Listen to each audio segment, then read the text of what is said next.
കാത്തിരിക്കുന്നവർ ഒരു ശക്തിയെ പുതുക്കും ഒരു നാളും ലജ്ജിച്ചു പോകത്തില്ല. ഇന്ന് രാത്രി കാലം ദൈവം നമ്മെ ശക്തീകരിക്കുവാൻ, ബലപ്പെടുത്തുവാൻ വീണ്ടും പ്രാർത്ഥനയോടെ ദൈവസ്ഥലായിരിക്കാം. ഇന്ന് രാത്രി കാലം നമ്മുടെ മധ്യത്തിൽ ദൈവം അയച്ചിരിക്കുന്ന ശ്രേഷ്ഠന്മാരെ, ദൈവദാസന്മാരെ ഓർത്ത് ഞാൻ ദൈവത്തെ സ്തുതിക്കുന്നു. ക്രിസ്തുവിൽ പ്രസിദ്ധരായ pastor Johnson Zachariah, praise God, എല്ലാവർക്കും സുപരിചിതരാണ്. Praise God, hallelujah. മാത്രമല്ല പാസ്റ്റർ ഡാനിയൽ കോപം നിൽക്കുന്നതിൽ വീണ്ടും നമ്മുടെ മധ്യത്തിൽ കടന്നു വന്നിട്ടുണ്ട്. ഇന്ന് രാത്രി കാലം നമുക്ക് ഒരുമിച്ച് അവരെ വാഴ്ത്താം. നാം ഒന്നിച്ച് അവരുടെ നാമത്തെ ഉയർത്താം. ഹല്ലേലൂയ. ഇന്ന് രാത്രി കാലം ദൈവം നമ്മൾ സംസാരിക്കാൻ പോവുകയാണ്, ഇടപെടുകയാൻ പോവുകയാണ്.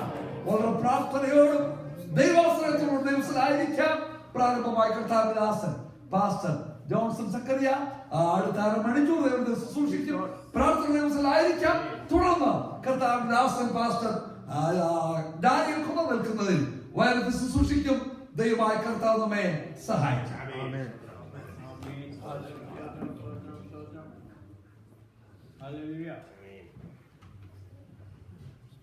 ഇന്ന് നിങ്ങളോടൊപ്പം ആയിരിക്കുവാൻ അവസരം ലഭിച്ചതിൽ എനിക്ക് സന്തോഷമുണ്ട്. മുന്നറിയിപ്പൊന്നുമില്ല. ഞാൻ വന്നതിൻ്റെ ഉദ്ദേശം ഇവിടെ നടക്കുന്ന ശുശ്രൂഷ സ്വീകരിക്കുവാനാണ്. ഇങ്ങനൊരു അവസരം ഉണ്ടാകുമെന്ന് എനിക്കറിയത്തില്ലായിരുന്നു. എന്നാൽ പ്രസിദ്ധനായൊരു പാസ്റ്റർ ഒരിക്കൽ പറഞ്ഞ, പാസ്റ്റർമാർ 2 കാര്യത്തിന് എപ്പോഴും റെഡിയായിരിക്കണം. ഒന്ന് പോലെ കഴിക്കാൻ, രണ്ടാമത് പ്രസംഗിക്കാൻ. നിങ്ങൾ പലർക്കും അറിയാതെ പാസ്റ്റർ പറഞ്ഞത്. അതുകൊണ്ട് പെട്ടെന്ന് അവസരം ലഭിച്ചതുകൊണ്ട് ഞാൻ നിങ്ങളുടെ മുമ്പ് നിൽക്കുകയാണ്. ഈ ദിവസങ്ങളിൽ നിങ്ങൾ ദൈവസന്നിധിയിൽ പ്രാർത്ഥനയോടുകൂടി ആയിരിക്കുന്നു. അതൊരു വലിയ വിജയമാണ്. കർത്താവ് തന്റെ ശിഷ്യന്മാരെ പ്രസംഗിക്കാനൊക്കെ പഠിപ്പിച്ചു. എന്നാൽ ഒരിക്കൽ കർത്താവ് ഒരാവശ്യപ്പെട്ടു, നിങ്ങൾ എന്നോടൊപ്പം ഉണർന്നിരുന്ന് പ്രാർത്ഥിക്കണം. പക്ഷെ അവർക്ക് കഴിഞ്ഞില്ല. ഈ കാലഘട്ടത്തിൽ ഏറ്റവും അത്യാവശ്യം എന്ന് പറയുന്നത് ദൈവസന്നിധിയിൽ ഉണർന്നിരുന്ന് പ്രാർത്ഥിക്കുന്ന ദൈവജനത്തിന്റെ ആവശ്യമാണ്. ദൈവദാസനായ പൗലോസ് തന്റെ ജീവിതത്തിൽ താൻ അനുഭവിച്ച കഷ്ടങ്ങളെ കുറിച്ച് ഒരു പട്ടിക എഴുതിയപ്പോൾ അതിൽ പറഞ്ഞ 2 കാര്യങ്ങൾ എന്നെ ചിന്തിപ്പിച്ചു. ഒന്ന്, അദ്ദേഹം പറഞ്ഞു, ഞാൻ പല വട്ടം പട്ടിണി. രണ്ടാമത് പിന്നെ താൻ പറഞ്ഞു, പൈതാഹം. നിങ്ങൾ ആ വാക്കുകളുടെ അർത്ഥം ചിന്തിച്ചോ?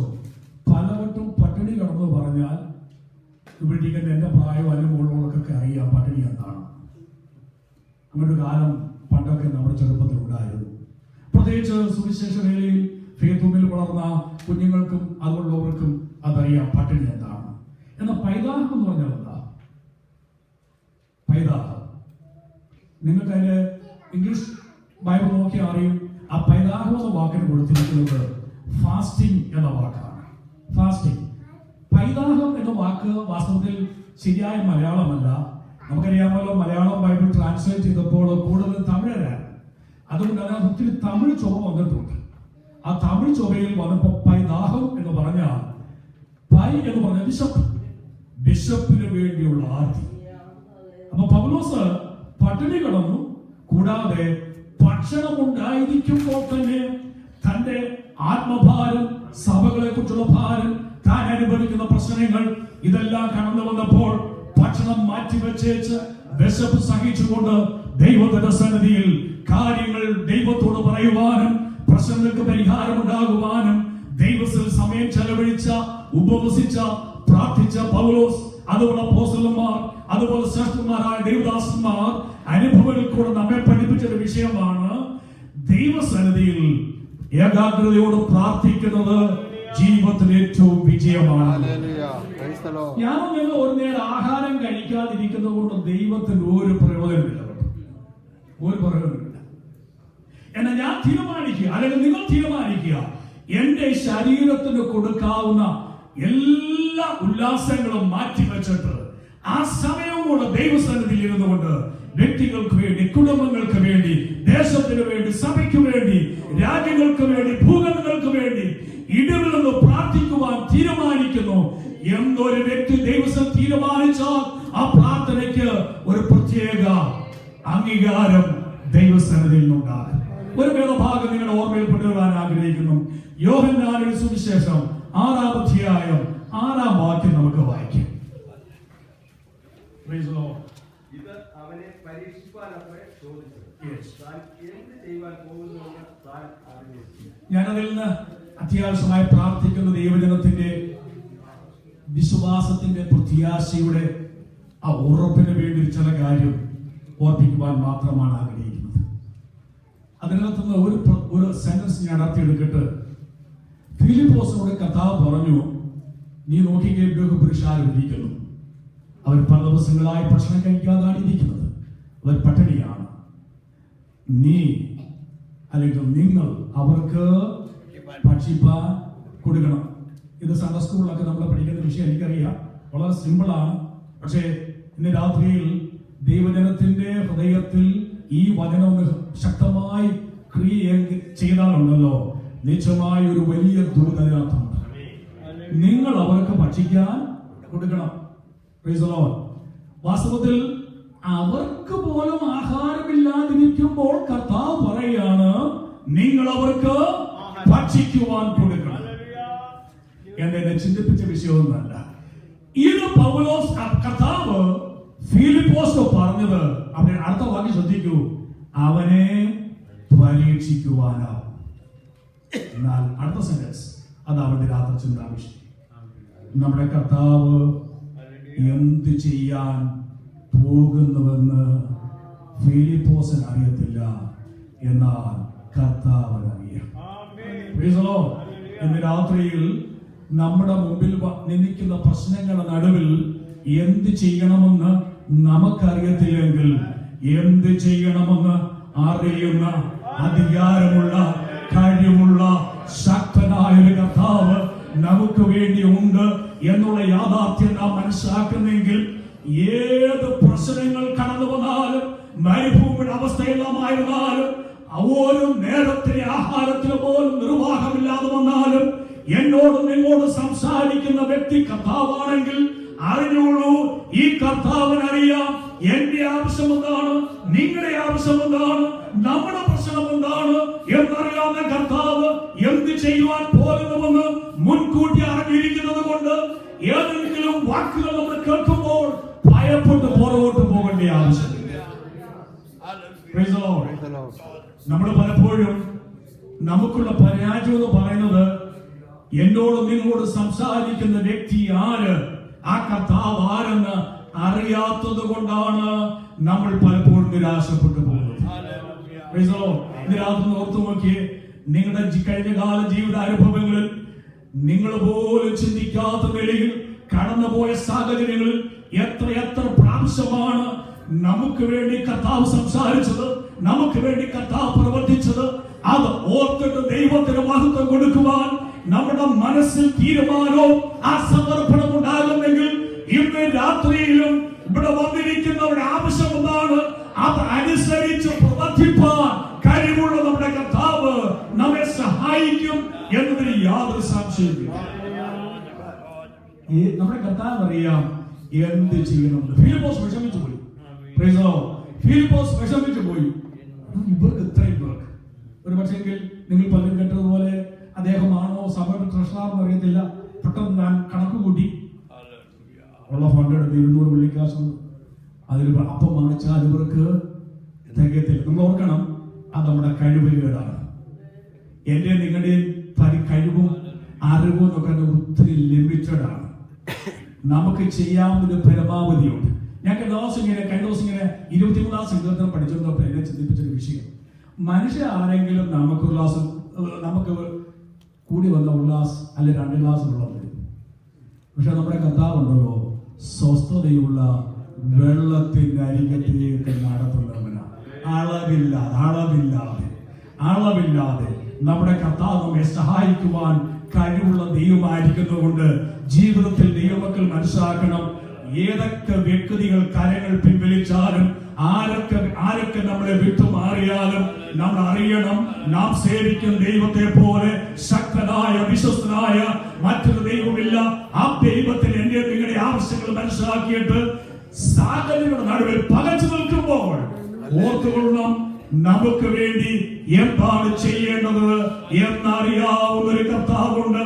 ആ കർത്താവിന്റെ മുഖത്ത് നോക്കിയിരിക്കുന്ന വ്യക്തി ഒരിക്കലും പരാജയപ്പെടുകയില്ല എന്ന് പൂർണ്ണമായി അനുഭവത്തിൽ കൂടെ വിശ്വസിക്കുകയും പ്രസ്താവിക്കുകയും ചെയ്തൊരു വ്യക്തിയാണ്. ആ ചരിത്രം നിങ്ങൾക്കറിയാമല്ലോ. ഫിലിപ്പോസും ശിഷ്യന്മാരും പറഞ്ഞു ഞങ്ങളെ കൊണ്ടൊന്നും നോക്കത്തില്ല.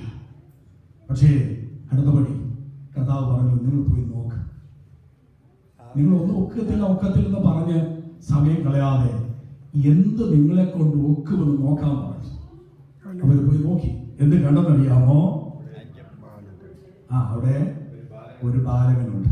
അതാ പാസ്റ്റർമാരുടെ പ്രത്യേക കഴിവെന്ന് പറയുന്നത്. അവരുടെ കയ്യിൽ ഒന്നില്ലെങ്കിലും ഉള്ളവരെ കണ്ടുപിടിക്കാൻ ഒരു ബഹുമെടുക്കലാണ്. നിങ്ങളുടെ കണ്ടുപിടിക്കണം, ഞങ്ങളുടെ കണ്ടുപിടിച്ച് കൂടെ നിർത്തണം. ഇവിടെ നിർത്തിയെങ്കിലേ കാര്യങ്ങളൊക്കെ നടക്കത്തുള്ളൂ. ഇവരും ഞങ്ങളുടെ മക്കളൊന്നുമില്ല. പക്ഷേ ഇവിടെ ഒരു ബാലകനുണ്ട്. അവന്റെ കയ്യിൽ 5 അപ്പവും 2 മീനും. അത് ഒരു നേരത്തെ നീല, ഒരു നേരത്തെ ആഹാരമാണ്. ഇത് കർത്താവ് തന്നെ കരങ്ങളെടുത്ത് വെച്ച് വാറ്റി നോക്കി ശിഷ്യന്മാരോട് പറഞ്ഞു, നിങ്ങൾ ഇത് വിളമ്പാൻ പറഞ്ഞു. എന്നെ പോലെ പാസ്റ്റർമാർ ശിഷ്യന്മാരാണെങ്കിൽ പകച്ചു നിൽക്കും. ഈ 5 അപ്പവും 2 മീനും കൂടെ ഞാനാണ് ചിന്തി, കർത്താവേ എനിക്ക് വേണ്ടി മാത്രമല്ല ഉള്ളൂ, പിന്നെ ആർക്കെത് വിളമ്പുന്നു? അല്ല, എന്റെ കർത്താവിനറിയാം എന്താ ചെയ്യേണ്ടതെന്ന്. നമ്മുടെ കർത്താവിനറിയാം എന്താ പ്രവർത്തിക്കേണ്ടതെന്ന്. നമ്മുടെ കർത്താവിനറിയാം ദിവസങ്ങൾ ഉപവസിക്കുകയും പ്രാർത്ഥിക്കുകയും ചെയ്ത ദൈവമക്കളുടെ ആവശ്യങ്ങൾ, വിഷയങ്ങൾ, പ്രശ്നങ്ങൾ എന്താണെന്ന് അറിയാവുന്ന കർത്താവ് അടുത്തുണ്ട്. സമയമാകുമ്പോൾ ആ കർത്താവിനോട് സംസാരിക്കും. സമയമാകുമ്പോൾ നമുക്ക് വേണ്ടി പ്രവർത്തിക്കും. മരുഭൂമിയിൽ തന്റെ ജനത്തെ പോഷിപ്പിക്കുവാൻ ശക്തനായ ദൈവം നമുക്ക് വേണ്ടി അത്ഭുതം ചെയ്ത ദൈവമാകിയാൽ ആ ശബ്ദം കേൾക്കുവാൻ വേണ്ടി പിന്നെ പാദപീഠത്തിൽ ഇരിക്കുന്നെങ്കിൽ നമ്മെ സഹായിക്കുവാൻ ദൈവം അവരത് വിളക്കുവാൻ തുടങ്ങി. സ്തോത്രം. നമുക്കറിയാം ഒരു നേരത്തെ ആഹാരം. ഞാൻ ആ കുട്ടിയെ, ആ ബാലകനെ കുറിച്ച് ഇവൻ എവിടുത്തുകാരൻ ആരാണെന്ന് അറിയാൻ ഒത്തിരി പരിശ്രമിച്ചിട്ടുണ്ട്. പക്ഷെ ഒരു പിടിയും കിട്ടില്ല.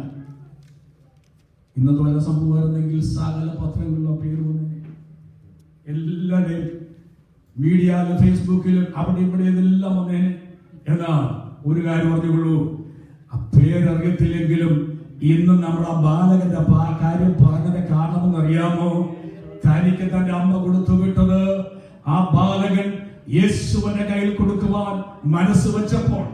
എന്നെ ഈ അടുത്ത സമയത്ത് ഞാൻ പുസ്തകം വായിച്ചു. നിങ്ങൾക്ക് അത് അംഗീകരിക്കണമെന്ന് ഞാൻ പറയുന്നില്ല. ഒരു എഴുത്തുകാരൻ എഴുതിയിരിക്കുന്നത് ഈ ബാലകൻ അന്ത്രയോസിന്റെ മകനായിരുന്നു. അതിന് ഒരു രസകരമായ കഥയുണ്ട്.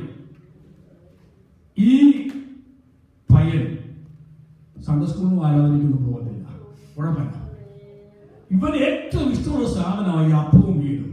ഒരു ദിവസം യേശു ഇവരുടെ അടുത്ത് വന്ന് യോഗം നടത്തുമ്പോൾ അമ്മ മോനോട് പറഞ്ഞു, കുഞ്ഞെ നീ യേശു അപ്പത്തിന്റെ യോഗത്തിന് പോകണം. അപ്പോൾ ഒക്കത്തില്ല. ഉടനെ അമ്മ പറഞ്ഞു, ഞാൻ നിനക്ക് അപ്പവും വീടും ഉണ്ടാക്കത്തില്ല എന്നും പറഞ്ഞപ്പോ പോകാൻ. ഇത് സംഭവമാണോ ശരിയാണെന്ന് എനിക്കറിയില്ല. എന്നാൽ അത് ഒരു തത്വമുണ്ട്, ഒരു വലിയ തത്വം അറിയാമോ? നമ്മുടെ ഇന്നത്തെ തലമുറയെ ദൈവത്തോട് അടുപ്പിക്കാൻ മാതാപിതാക്കൾ ചെയ്യേണ്ടതെല്ലാം ചെയ്യണം. അതാവശ്യം. കുഞ്ഞുങ്ങൾക്ക് ഒന്നും കിട്ടത്തില്ല, അവർ ഇംഗ്ലീഷത്തിലേക്ക് വിട്ടേക്കാം എന്ന് പറഞ്ഞ ഒത്തിരി മാതാപിതാക്കളുണ്ട്. പരാജയപ്പെടും, പ്രിയപ്പെട്ടവരെ, പരാജയപ്പെടും. അവര് പോയി ഓരോരുത്തരെ വിളിച്ചോണ്ട് വരുമ്പോൾ അതിന്റെ ബുദ്ധിമുട്ട് അറിയത്തുള്ളൂ. നമ്മുടെ കുഞ്ഞുങ്ങൾ നമ്മോടൊപ്പം ദൈവത്തെ ഞാൻ ഇരിക്കുന്നത് എന്റെ കുഞ്ഞുങ്ങളിൽ ആരാധിച്ചെങ്കിൽ മാത്രമേ എനിക്ക് ധൈര്യത്തോടെ ദൈവം നിൽക്കുവാൻ കഴിയത്തുള്ളൂ. അതിനുവേണ്ടി നമ്മുടെ കുഞ്ഞുങ്ങളെ പ്രേരിപ്പിക്കണം. അവരെ ഈ പാട്ടുപെട്ടി വാങ്ങിച്ചു കൊടുത്ത് ഓരോരുത്തർ ഓരോ സ്ഥലങ്ങളിലേക്ക് വിടുകയാ. പരാജയമാ, അങ്ങനെ വരരുത്. അതുകൊണ്ട് നമ്മുടെ ഈ മോശമൊക്കെ പറഞ്ഞേക്കണമോ? യോവേ, തലമുറയായി നീ ഞങ്ങളുടെ സങ്കീർണമാ. ഇന്നത്ര പേർക്ക് പറയാൻ സാധിക്കും. ഇന്ന് വളരെ കണ്ണുനീരോട് ദൈവത്തിൽ പ്രാർത്ഥിക്കേണ്ട വിഷയമാണ്. കർത്താവേ, ഞാൻ ഇരിക്കുന്നിടത്ത് എന്നോടൊപ്പം ഇരുന്ന് ആരാധിപ്പാൻ എന്റെ കുഞ്ഞുങ്ങളെ എനിക്ക് തരണമേ എന്ന് ദൈവത്തിൽ പ്രാർത്ഥിക്കുവാൻ നമ്മൾ മനസ്സ് വെക്കണം. പ്രിയവരെ, നമുക്കുള്ള ആഗ്രഹം ഉണ്ടാവണം. അതിനുവേണ്ടി എന്ത് വിലയും കൊടുക്കുവാൻ, എന്ത് സഹിക്കുവാൻ നാം മനസ്സ് വെക്കുന്നെങ്കിൽ നിശ്ചയമായി നമ്മുടെ കുഞ്ഞുങ്ങൾ നമ്മോടൊപ്പം ഉണ്ടായിരിക്കും. അതാണ് അനുഗ്രഹം. അങ്ങനെ ഈ കുട്ടിയെ ഇവിടെ പറഞ്ഞു വിട്ടു എന്നാ എഴുത്തുകാരൻ എഴുതിയിരിക്കുന്നത്. അതുകൊണ്ടാണ് അന്ത്രയോസ് അവനെ തന്നെ പോയി നോക്കി ആ പൊതി വാങ്ങിച്ചത് എന്നും അവിടെ എഴുതിയിട്ടുണ്ട്. ചരിത്രം ഒന്ന് വായിക്കോട്ടെ. ആ യാഥാർത്ഥ്യം നമ്മൾ മനസ്സിലാക്കണം. നിങ്ങൾ ഓർത്ത് നോക്കി, കുറച്ച് മുമ്പേ ഫിലിപ്പോസ് ഉൾപ്പെടെ എല്ലാവരും പറഞ്ഞു കേൾക്കണമോ, ഞങ്ങൾ എന്ത് ചെയ്യും? യേശു പറയുന്നു ഇത് ഇവർക്കെല്ലാം ഭക്ഷണം കൊടുക്കണമെന്ന്. കർത്താവാണോ പറഞ്ഞത്? കർത്താവിന് പ്ലാനുണ്ട്. കർത്താവാണോ നിങ്ങൾ സംസാരിക്കുന്നത്? നിങ്ങളെ കൊണ്ട് സാധിക്കുന്നില്ലെങ്കിൽ, നിങ്ങളെ കൊണ്ട് സാധിക്കാത്തത് ഒരിക്കലും കർത്താവ് നമ്മോട് പറയത്തില്ല. കർത്താവിന് പ്ലാനുണ്ട്. എന്നെ കൊണ്ടും നിങ്ങളെ കൊണ്ടും ശ്രേഷ്ഠമായി ചെയ്യിക്കുവാൻ വേണ്ടി കർത്താവ് നമ്മോട് സംസാരിക്കുമ്പോൾ ആ വാക്കുകളെ ചോദ്യം ചെയ്യാതെ അനുസരിക്കുവാൻ മനസ്സ് വെക്കുന്നെങ്കിൽ നിശ്ചയമായി അറിഞ്ഞുകൊള്ളണം,